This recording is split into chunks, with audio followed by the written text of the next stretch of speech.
तलाक तलाक दूंगी, लेकिन मेरी भी एक शर्त है। जब मैं रात को घर पहुंचा तो मेरी पत्नी ने खाना लगाया। मैंने उसका हाथ अपने हाथों में लिया और कहा, मुझे तुमसे कुछ जरूरी बात कहना है। वो शांत बैठकर खाना खा रही थी। उसकी आंखों में कुछ दर्द सा साफ नजर आ रहा था। अचानक मुझे नहीं पता कैसे कहूं, मगर मुझे उसे बताना ही था। मैंने बड़ी शांति से कहा, मुझे तलाक चाहिए। लगा जैसे उसे मेरे शब्दों से कुछ फर्क नहीं पड़ा, बल्कि उसने मुझसे पूछा क्यों तलाक चाहिए। मैंने उसके सवाल को अनसुना किया तो उसे गुस्सा आ गया। उसने चम्मच उठाकर फेंक दिया और जोर से चिल्लाई, तुम इंसान नहीं हो। उस रात हमने एक दूसरे से बात नहीं की। वो रो रही थी। मुझे पता था कि वो जानना चाहती थी कि आखिर ऐसा क्या हुआ जो हमारा रिश्ता टूटने की कगार पर आ गया। पर मेरे लिए उसके सवालों का जवाब दे पाना नामुमकिन था। मैं अब किसी और से, प्रिया नाम था उसका, प्यार करने लगा हूँ। अब मुझे उससे प्यार नहीं रहा। मैंने उसे उसके बरसों के प्यार की सजा दी थी। भरे मन से मैंने तलाक के पेपर तैयार किए। उसमें लिखा था कि वह पूरा घर, कार और कंपनी की 30% शेयर ले सकती है इस तलाक के बदले में। लेकिन उसने उन पेपर्स को देखा और उनके टुकड़े टुकड़े कर दिए। वो औरत जिसने मेरे साथ जीवन के 10 साल बिताए थे, वो आज मेरे लिए अनजान हो चुकी थी। मुझे इन 10 सालों का जो उसने मेरे लिए बर्बाद किए, मगर मैं क्या करूं, जो हो चुका उसे मैं बदल नहीं सकता था, क्योंकि मैं किसी और से, अपनी पत्नी से भी ज्यादा प्यार करने लगा था। आखिरकार उसके सब्र का बांध टूट गया और वो फुट फुट कर मेरे सामने रोने लगी। मेरे लिए उसका रोना एक तरह से उसकी रिहाई की तरह था। तलाक की ये बात जो कई दिनों से मुझे परेशान कर रही थी, अब बिल्कुल साफ हो चुकी थी। अगले दिन मैं घर काफी लेट आया। मैंने देखा कि वो टेबल पर बैठकर कुछ लिख रही थी। मैंने शाम का खाना नहीं खाया था, लेकिन फिर भी मैं सीधे ऊपर जाकर अपने कमरे में सो गया, क्योंकि पूरा दिन प्रिया के साथ रहने और कई जगह घूमने के बाद मैं थक गया था। वो शायद रात को उसी टेबल पर लिखते लिखते सो गई थी। सुबह उसने तलाक देने की शर्तें बताई। वो मुझसे कुछ भी लेना नहीं चाहती थी। उसे सिर्फ तलाक से पहले 1 महीने का समय चाहिए था। उसने आग्रह किया कि इस 1 महीने में हम दोनों वही पुराना वाला जीवन जिए जितना संभव हो सके, क्योंकि आने वाले महीने में हमारे बेटे की परीक्षा है। वह नहीं चाहती थी कि हमारे टूटे रिश्ते का प्रभाव उसकी पढ़ाई पर पड़े। मुझे भी यह ठीक लगा, मगर वो कुछ और भी चाहती थी। जैसे शादी के दिन मैं उसे उठाकर अपने शयन कक्ष तक ले गया था, उसी तरह हर रोज 1 महीने तक मैं उसे शयन कक्ष से उठाकर मुख्य द्वार तक ले जाऊं। मुझे लगा यह पागलपन है, मगर इन आखिरी दिनों को थोड़ा अच्छा बनाने के लिए मैंने उसकी यह शर्त स्वीकार कर ली। मैंने प्रिया को अपनी पत्नी की सभी शर्तें बताई। वो हंसने लगी। उसे लगा मेरी पत्नी कितने भी तरीके अपना ले, तलाक होना तो तय है।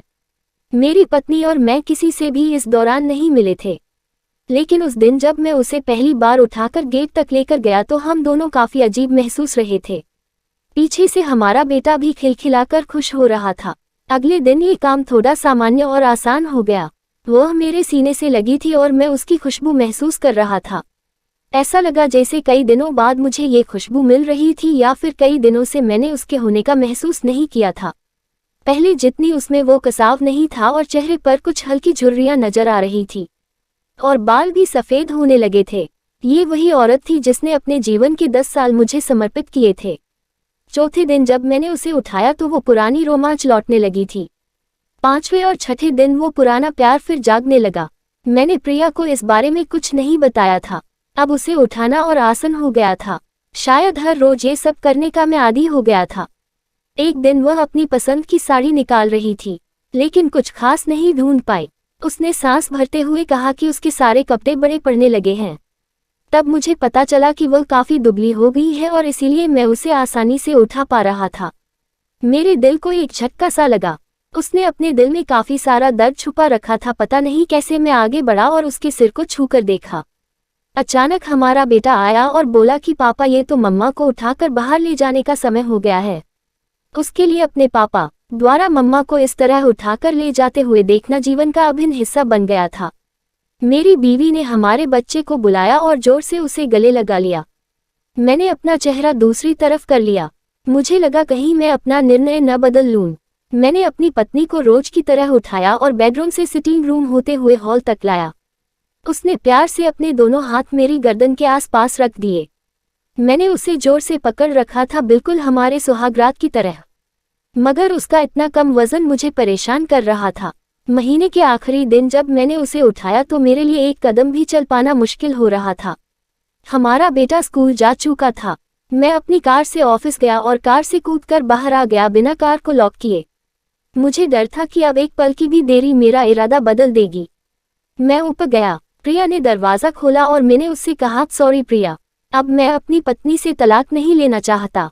उसने मुझे देखा और मेरे सिर पर हाथ फेरकर कहा, तुम्हें बुखार तो नहीं है?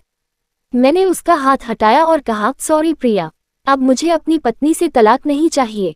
हमारी शादीशुदा जिंदगी शायद हम दोनों के ध्यान न देने की वजह से बोरिंग हो गई थी, लेकिन इसका मतलब ये कतई नहीं कि हम एक दूसरे से प्यार नहीं करते।